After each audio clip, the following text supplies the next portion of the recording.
প্রত্যেক দিনের মতন আজও আপনাদেরকে জানাই শুভ সকাল সুপ্রভাত। আজকের ভিডিওটা একটু লেট হয়ে গেল বলতে এই কারণেই, আজকের একটু ঘুরতে বেরিয়েছিলাম, একটা দিদির বাড়িতে এসছি।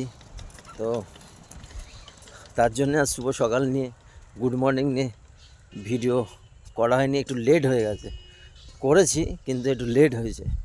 তাই আপনাদেরকে বলছি, জীবনে যাই কিছু আসুক, যতই ব্যস্ততা থাকুন, যাই থাকুন, একটু হলেও নিজেকে অন্তত সময়টা দিন, একটুখানি নিজেকে।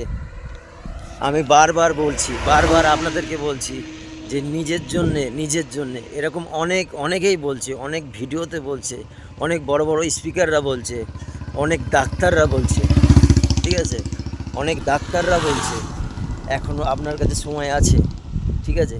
ওই জন্যকে নিজের জন্যে একটুখানি সকালে সময় দিন। সুস্থ থাকবেন, ভালো থাকবেন। আমি আশিস প্রত্যেক দিন শুভ সকাল নিয়ে আসবো, তাতে যাই হোক না হোক, ঠিক আছে।